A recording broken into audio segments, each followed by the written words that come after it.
കമ്പാനിയനൊക്കെ ഉണ്ട് ചേച്ചി, അതൊക്കെ നല്ല സേഫ് ആയിട്ട് ആളവിടെ ഇരിപ്പുണ്ട്. ഒരു കുഴപ്പമില്ല, ഇനി അതും പറയുന്നു.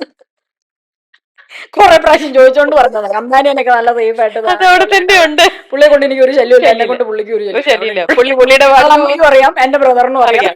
പുള്ളിയുടെ വാർഡിന് പോകുന്നു, വാർഡിന് പോകുന്നു. പിന്നെ ചില ആൾക്കാർക്ക് ഒരു അയ്യോ, ഞാനിതൊരു കോമഡി ആയിട്ട് പറയല്ലോ കേട്ടോ, ചില ആൾക്കാർ ചേച്ചി ചോദിച്ചോണ്ട് പറയാം, ഞാൻ ഇപ്പോഴത് ഓർത്തെ. ഇൻസ്റ്റയിൽ ഒരു ദിവസം ഞാൻ നോക്കിയപ്പോൾ ഒരാൾ നീട്ടി വലിച്ചൊരു മെസ്സേജ്, ആളൊരു ഡിവോഴ്സിയാണ്, പിന്നെ എന്നതാ, എനിക്ക് എന്തൊക്കെയോ ബിസിനസ്സും കാര്യങ്ങളോ ഇതൊക്കെയാണ്, ഞാൻ നിങ്ങളെ പൊന്നു പോലെ നോക്കാം, എനിക്ക് നിങ്ങൾക്ക് ഒരു ജീവിതം ആഗ്രഹമുണ്ട്, വരൂ.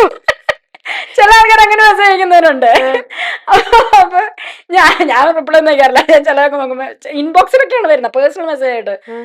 അപ്പൊ അങ്ങനെ മെസ്സേജ് അയക്കുമ്പോ ചില ആൾക്കാർക്ക് ഒരു ധാരണയുണ്ട്. ഈ അടുത്തും കൂടെ നമ്മളെ ഈ ഫേസ്ബുക്ക് പോസ്റ്റിന്റെ ഇത് വന്നപ്പോ ഒരാൾ അമ്മയുടെ അടുത്ത് വിളിച്ചിട്ട് പറഞ്ഞു, അയ്യോ നമ്മൾ മുന്നോട്ടുള്ള ഭാവി നോക്കണ്ടേ. അപ്പൊ ആൾക്കാർ മുന്നോട്ടുള്ള ഭാവി എന്ന് ഉദ്ദേശിക്കുന്നത് ഏതെങ്കിലും കാര്യത്തിൽ കല്യാണമൊക്കെ വരുമ്പോൾ അതൊരു മോശമാവില്ലേ എന്നുള്ളതാണ്. പക്ഷെ ഞാനത് ചിന്തിക്കാത്തത് കൊണ്ട് എനിക്ക് പ്രശ്നമില്ല. എന്റെ പേര് ആരുടെ പേരിൽ ചേർത്ത് വെച്ചാലും എനിക്ക് പ്രശ്നമില്ല.